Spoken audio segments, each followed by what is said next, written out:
금리 관련 이슈가 이 메인 핵심 이슈가 된 상황에서는 이 코스톨라니의 달걀을 좀 잘 이해할 필요가 있겠다.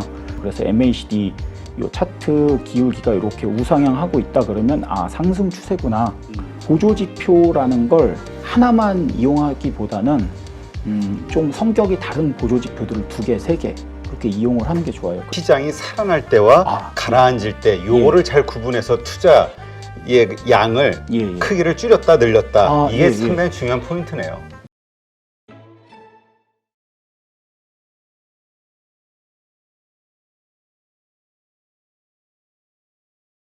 오늘 모신 분은 네이버 증권 이 책의 저자이시죠. 알렉스 강윤혁 대표님입니다. 안녕하세요. 안녕하세요. 네, 제가 이력을 보니까 지금 전업 투자자이시긴 한데 카이스트를 나오시고 육사에서 기술과 관련한 강의를 하시다가 전업으로 가셨는데 좀 독특해요.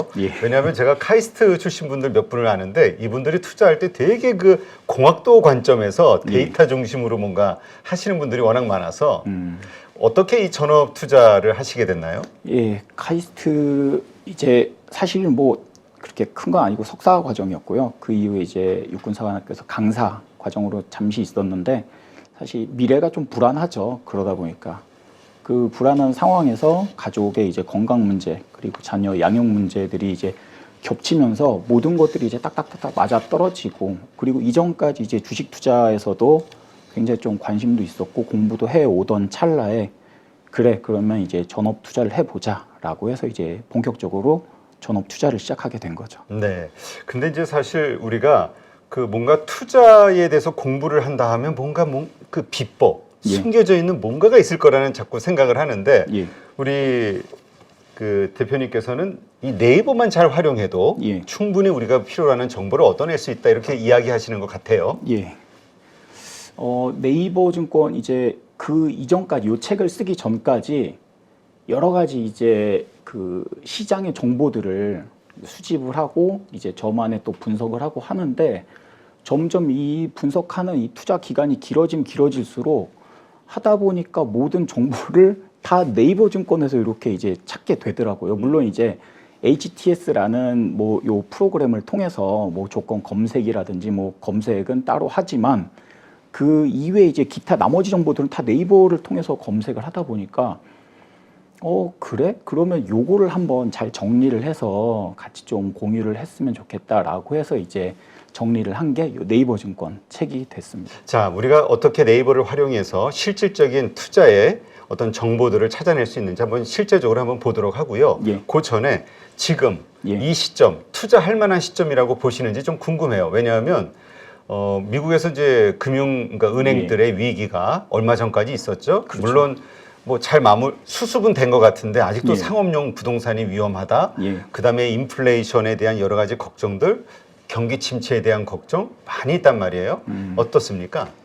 그거를 이제 먼저 말씀드리기 전에 그 이제 코스톨라니의 달걀에 대해서 먼저 좀 말씀을 드리고 싶어요. 이게 이제 물론 투자를 오래 해 오신 분들은 다들 아시겠지만 여기 이제 같이 코스톨라니의 달걀 요걸 한번 보시면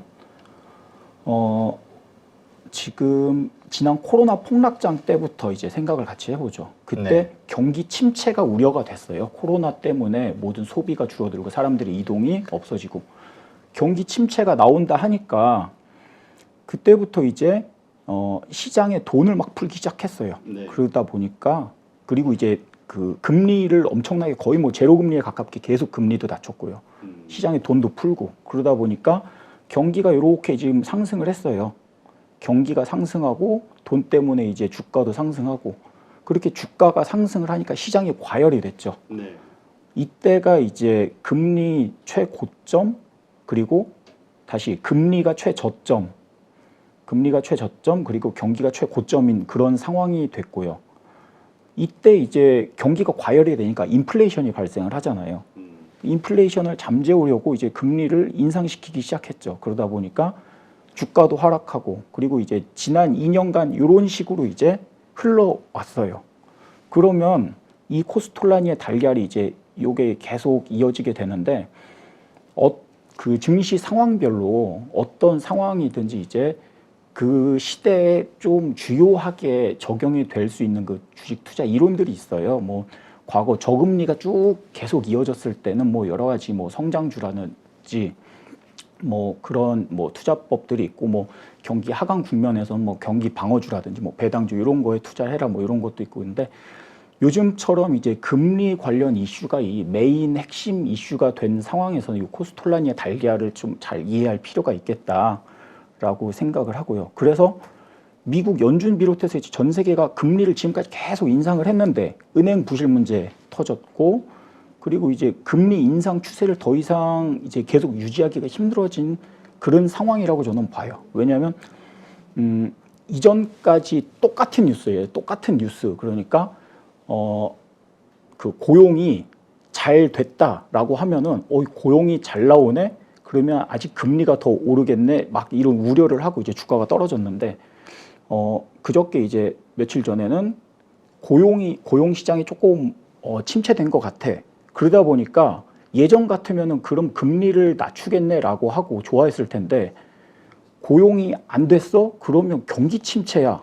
이제는 또 이쪽으로 바라보게 됐거든요. 그러니까 똑같은 뉴스에 대해서도 어디는 주가가 오르고 어디는 주가가 떨어지고 이렇게 갈 수가 있는데, 요번에 이제 일자리 지표라든지 뭐 그다음에 경기 침체 우려 뭐 이런 것들 때문에 증시가 살짝 이제 좀 거의 이제 방향을 아직은 못 잡고 있는 것 같아요. 하지만 지금 상황에서 더 이상 금리가 이제 오르냐라고 하면 여기에 대해서 이제 뭐 많은 투자자들 전문가들이 의견이 이제 분분하겠지만, 제 견해는 더 이상 이제 금리 인상은 힘들지 않을까라고 이렇게 보고 있고요.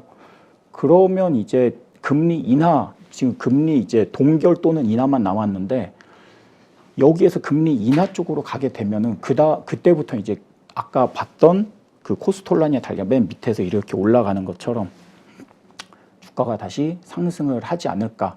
그걸 이제 지금 바라보고 있는 상황이다라고 하고 있는 거예요. 그래서 지금 1번 과장 국면에서 2번 이제 조정 국면, 여기를 지금 가고 있는데, 요 조정 국면은 아직은 안 나왔어요. 여기 이제 금리를 떨어뜨려야 이제 여기서 이렇게 가는데, 지금 여기에서 이 깊이가 어느 정도 되느냐, 요거는 사실 아무도 모르는 거죠. 그렇죠. 예. 그러다 보니까 이거는 얼마나 더 깊어질지는 모르지만 지금 요 상황을 지나가고 있고요. 그리고 이제 최근에 네이버 증권에서 삼성전자 요거 이제 그 매매 동향을 살펴보면 외국인 보유 지분이 49% 올해 1월만 해도 49% 정도였거든요. 그렇죠. 그런데 지금 4월 들어서는 외국인 지분이 51%까지 늘어났어요. 50%가 늘어났다는 거죠. 그러니까 이런 이제 그 시장의 거대 자본, 그리고 외국인 투자자들, 이런 사람들이 이제 이런 삼성전자부터 이미 그 꾸준히 그 매수가 누적이 되고 있어요. 그러다가 이제 오늘 삼성전자 실적 발표도 나왔는데, 실적이 이제 정말 그 나쁘게 나왔음에도 불구하고 이런 증시가 상승하는 걸 보면 지금 이제 최저점이지 않나라는 이런 신호들이 여기저기에서 조금씩 나오고 있거든요. 그러다 보니까 증시 바닥이 가까워졌다라는 이제 신호인데, 그럼 언제가 최저점이냐? 그거는 사실 아무도 모르고요. 그렇죠. 하지만 지금 이제 여름과 겨울처럼, 지금 이제 여름이 되면은 반팔을 입고 겨울이 되면 외투를 입고 이런 것처럼 그 정도는 알 수 있지 않을까. 그래서 지금 아까 그 코스톨라니아의 달걀에서 지금 요 일본 국면 거의 바닥이기는 하지만, 언젠가 지나고 나서는 이 정도 왔을 때 그때가 바닥이었구나라고 하는 그런 이제 이야기를 할 수 있을 때가 앞으로 이제 향후 1, 2년 이후에는 분명히 올 거라는 거죠. 지금 수준이 그때가 바닥이었구나라고 할 수 있는 순간이. 네, 알겠습니다. 그러니까 지금은 매수할 때다. 예. 그래서 근데 이제 딱 그냥 완전히 몰빵 한 번에 이렇게 분할 매수 시작할 때다. 그렇죠. 알겠습니다. 네, 그럼 책에서 이렇게 언급하셨듯이 많은 사람들이 궁금해하고 좀 힘들어하는 게 매매 타이밍을 잡는 거거든요.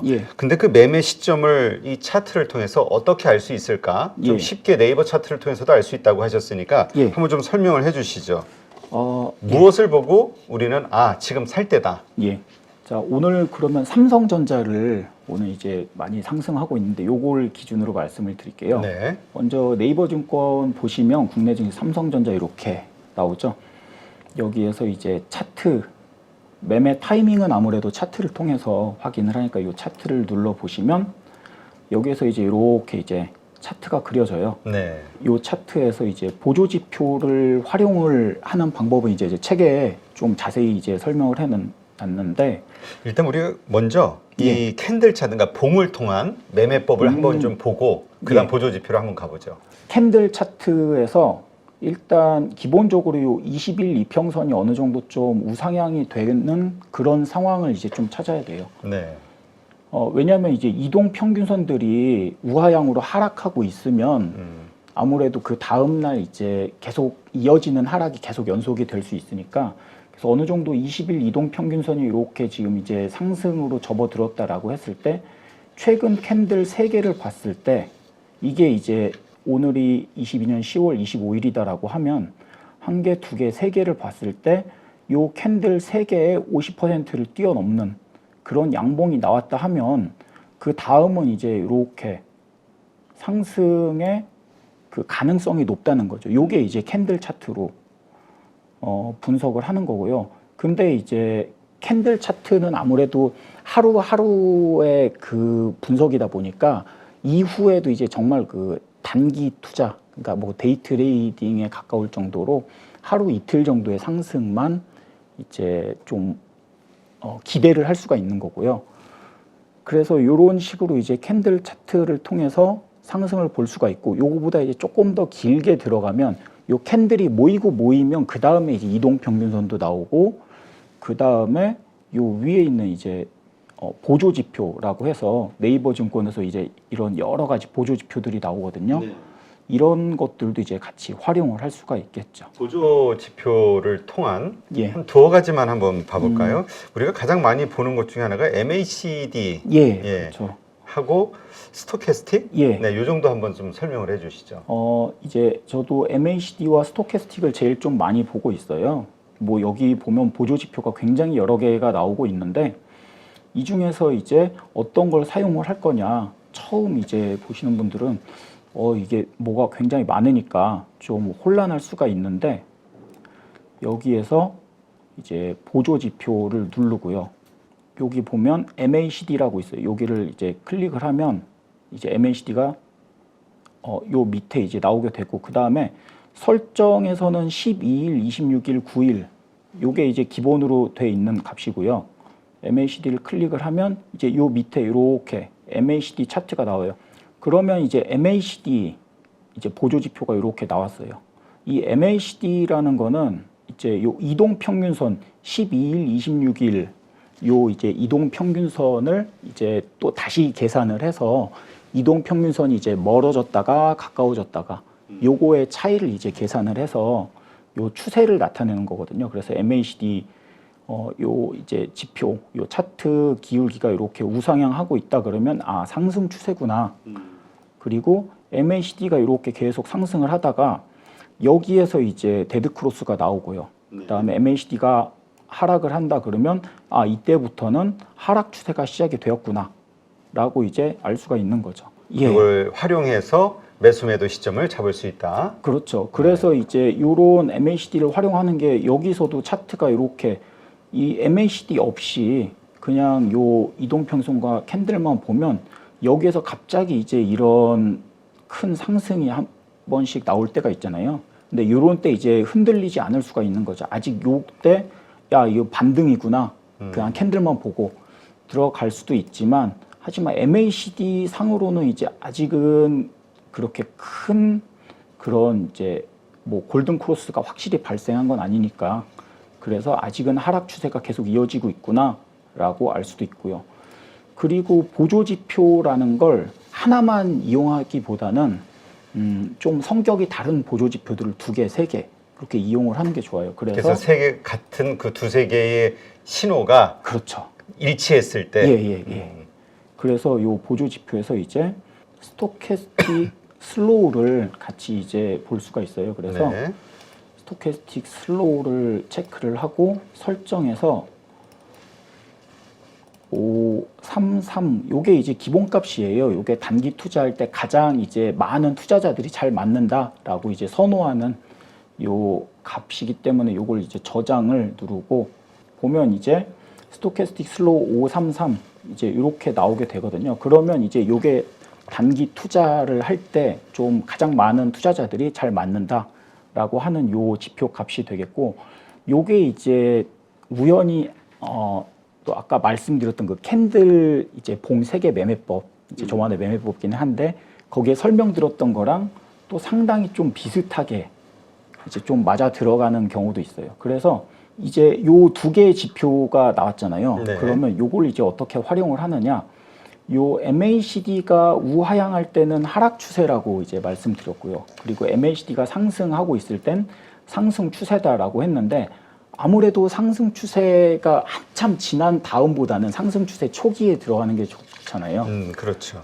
그리고 이제 이런 식으로 MACD는 그래서 그 이제 매수해도 되는 구간 이제 알기 쉽게 보는 거고, 스토캐스틱은 그 좀 더 정확한 지점을 이야기를 해요. 근데 스토캐스틱을 보면 골든 크로스에서 주로 매수를 하는데 좀 신호가 어지럽게 굉장히 많이 나오고 있어요. 이 중에서 어디를 사용을 하느냐라고 했을 때 이런 그 MACD 우상향이 시작되는 근처에서 골든 크로스가 나왔다. 여기서 이제 골든 크로스가 이렇게 나오고 여기에서도 골든 크로스가 이렇게 나왔죠. 그럼 MACD 우상향과 스토캐스틱 골든 크로스가 함께 나오는 이런 시점 어간에 매수를 하는 게 그나마 이제 그 투자 성공 확률을 높일 수 있는 그런 이제 매매 타이밍을 잡는 방법으로 저는 이제 설명을 하고 있습니다. 네, 그렇군요. 요거 하나 더 볼까요? 매물대 분석을 통한 거래량을 어떻게 이해할까? 많은 분들이 사실 거래량 가지고 이 매물대 분석을 어떻게 하는지 궁금해하는 분들이 있거든요. 예. 자, 매물대는 여기 이제 매물 분석도라고 있어요. 네. 매물 분석도를 클릭을 하고 그러면 이제 여기 이렇게 좀 두껍게 나오는데, 저는 여기에서 설정을 들어가서 개수를 대략 20개 정도로 저장을 해요. 저거는 무슨 숫자입니까? 요게 이제 여기에 보는 아까 이제 요 매물대가 두꺼웠던 것들이 조금 더 자잘하게 해서 총 이제 20개의 매물대가 이렇게 나오게 되는 20개의 기본은 5개, 뭐 3개 이런 식으로 설정이 돼 있는데 이걸 20으로 해놓으면 매물대가 20개로 나눠서 조금 더 나온다. 촘촘하게 이제 나오게 되는 거죠. 너무 또 촘촘하면 이해하기가 힘들고, 그렇죠. 요거보다 너무 또 두꺼워지면 이게 또 의미가 없어지고 그러다 보니까. 근데 이거 기간은 얼마로 잡았어요? 요 기간을 이제 사실 이건 투자의 감에 좀 해당되는 부분인데, 이 매물대를 보는 게 오늘 주가가 중요하잖아요. 그렇죠. 오늘의 주가를 기준으로 이제 모든 내일의 주가를 분석을 하는 거니까, 그럴 때 요 오늘의 주가가 지금 이제 요 방송 촬영하는 게 4월 7일, 23년 4월 7일 이렇게 됐는데, 요 주가에 영향을 미칠 수 있는 그 주가의 매물대가 언제인지 이렇게 뒤로 쭉 보면 대략 비슷한 게 이제 22년 6월 10일이랑 거의 비슷하거든요. 그러면 이제 요 정도에서 이렇게 이제 보게 되는 거죠.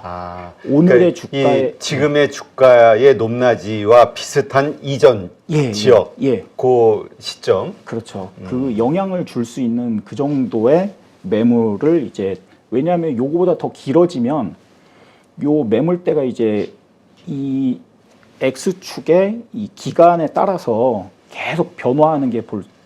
변화가 되네요. 예, 계속 변화가 되거든요.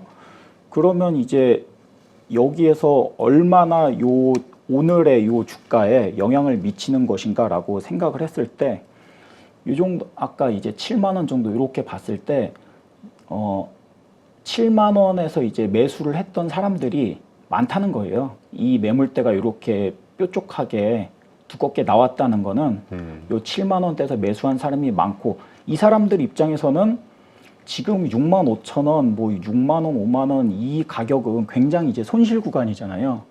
그러다 보니까 이 사람들의 마음에는 7만 원만 오면 제발 내가 팔아버리고서는 다시는 안 본다, 뭐 이런 사람들도 있을 거예요.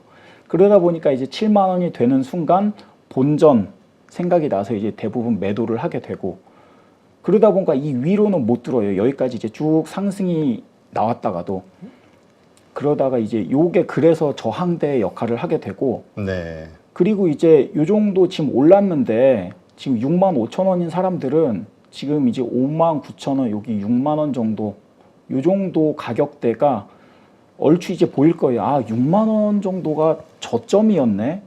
그러면 난 6만 원에 사고 싶은데 지금 6만 5천 원이란 말이죠. 그러면 기다리는 거예요. 6만 원 오기를.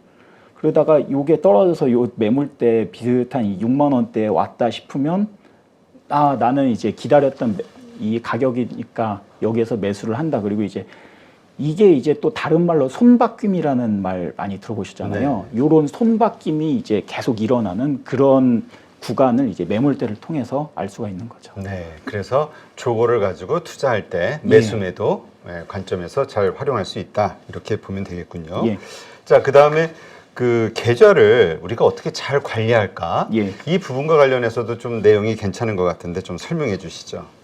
아, 계좌를 이제 저도 사람인지라 그렇죠. 이제 투자 기간은 뭐 나름 뭐 20년이다라고 했지만 이게 사실 아침에 이제 탁 장 시작 때 HTS 켜놓고 저만의 이제 조건을 이제 설정한 그 창들 딱 보면은 번쩍번쩍번쩍 막 해요. 이제 상승하는 종목들이 막 급등주들 뜨고 그러다 보면은 이제 덜컥 매수를 해버리죠. 그렇죠. 그러다가 이제 어느 날 집에 가서 집사람한테 이거 샀어. 그러면 혼나요. 그걸 왜 샀어? 그러면 사실 거기서 이제 수익이 나면은 그 다음 날이나 다다음 날 이제 좀 자신 있게 그걸로 수익 났어라고 할 수도 있는데 사실 그런 종목을 이렇게 추격하고 따라 들어가면 손실 나는 경우가 더 많아요. 그리고 큰 돈으로 이제 손실이 나게 되면 혼나죠. 그렇죠. 그러다 보니까 이제 안 되겠다. 그러면 좋아, 이 큰 돈은 자기가 운영을 해라고 이제 그래서 저는 지금은 큰 돈은 다 집사람 계좌에 있고요.